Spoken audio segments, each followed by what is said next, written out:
Breaking as we come on the air tonight, people run for cover from the Deer District after gunshots ring out toward the end of tonight's Bucks game. Tonight we know that one person is hurt. Police tell us his injuries are not believed to be life-threatening. Now, we are located on top of Turner Hall. We can tell you that about 9:10 tonight, we heard what sounded like 5 popping sounds. And as you mentioned, this happened near the end of the Bucks game as people were leaving the plaza behind us. As you can imagine, this shooting caused panic in this area. Here's a map showing you where this happened. The shooting happened near MLK and Highland Avenue. That's less than a block to the east of Fiserv Forum. We're going to get right to 12 News' Courtney Sisk. And Courtney, you spoke with witnesses just moments ago. This is WISN 12 News with breaking news. Shots fired, send everybody. We believe the suspect in the room is firing rounds. We're down the hall, thousands on the other end. We'll take everyone. As we come on the air tonight, the call for help at a Waukesha hotel after police report shots fired inside. Hours later, the hotel room rescue. Firefighters using a ladder truck, rescue crews climbing into hotel room windows, people seen crawling on their hands and knees to safety. Then a man in custody walked out the front door with hands behind his back. Tonight, authorities say the scene is clear. Now on 12 News at 10. For a dump truck that ran over a vehicle. A deadly dump truck crashed on the freeway. Hours later, crews still work to clear the scene. We're live with what we know tonight. Monkeypox on college campuses. They go to dance clubs, they go to raves, and they have sex. The warning doctors have for students returning to school. Wrestling on the side of the road during a freeway arrest. 12 News asked the sheriff what the video doesn't show. When I go buy a little bit of weed, I'm buying the schools and the roads. We'll take a look at some new poll numbers that show overwhelming support for legalization in the Badger State.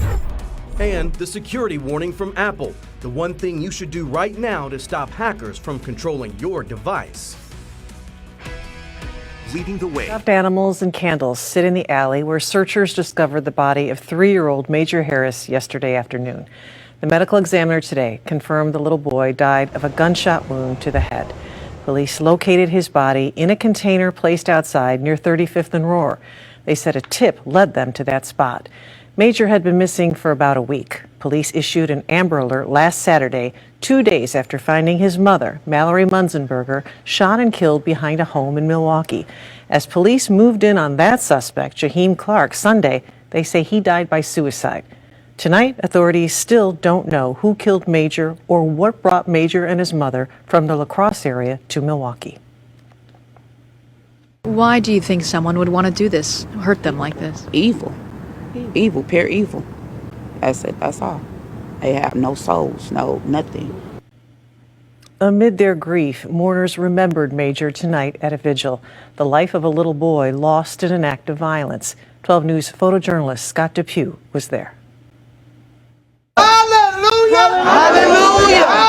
Around the world tonight, there is a show of solidarity for Ukraine in lights. The Empire State Building, the Eiffel Tower, and London's Downing Street are all lit up in blue and yellow, the colors of Ukraine's flag. So is Milwaukee's Hone Bridge. 12 News' Courtney Sisk on what the city's Ukrainian community wants you to know about their country.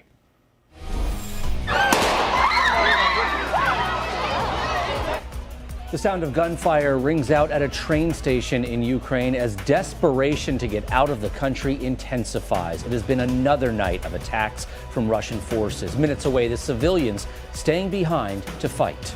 But we start with the breaking news in Milwaukee today. A massive police scene after investigators say someone opened fire inside the District 5 police station. Officers chased and shot him. He is alive and in custody. Police Station 5 is at Vel Phillips and Locust. It's the same station where a man died in custody on Wednesday. Our Derek Rose is investigating if that case is connected in any way to today's shooting. We start with Caroline Reinwald on what happened. And Caroline, we understand the gunfire did not hit anyone inside the police station. News with breaking news. A stunning development in court tonight, just weeks before the scheduled start of the Waukesha parade suspect's trial. 12 News has learned Daryl Brooks is firing his attorneys. Brooks is facing more than 80 felony charges for the 6 people killed and the dozens more hurt in the SUV attack last November. 12 News' Caroline Reinwald broke this story. She joins us now live in Waukesha. And Caroline, you obtained a letter sent to victims' families. That's right, Joyce. A source sent me this letter, and we have also verified. So this is in Fort Myers Beach on Cutlass Drive? Yeah. Cutlass Drive. It's 4 of us. 4 of us on Cutlass Drive, and you're on the 2nd floor already? It is the terrifying moment people called into a Fort Myers TV station today while trapped in Hurricane Ian's fury. The water moving too fast for rescuers to respond.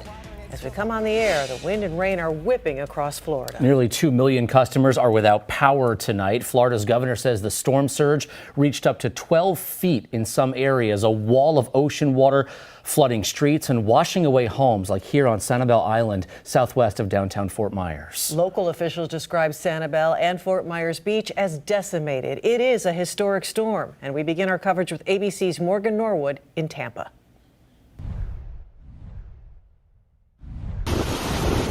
At this hour, what's left of Hurricane Ian is moving up the East Coast. Ian made second landfall in the U.S. this afternoon, slamming South Carolina. Tonight, nearly 350,000 customers in the Carolinas do not have power. Homes are flooded in Myrtle Beach, and in Charleston, water covers the streets. Along Florida's Gulf Coast, the devastation is catastrophic. ABC News reports the death toll sits at 33 tonight. Most are in Charlotte and Lee counties around Fort Myers. Search and rescue teams are going street by street, checking each home and business. This is what it looked like before Hurricane Ian hit Sanibel Island, just south and east of downtown Fort Myers. After, the scars of the storm are clearly visible. Tonight, reunions are still happening. This woman seeing her family, giving them a hug, seeing them for the first time after surviving in a house near Fort Myers Beach. 12 News' Caroline Reinwald is live at Milwaukee's airport. Caroline, the first flights from the storm zone landed there tonight.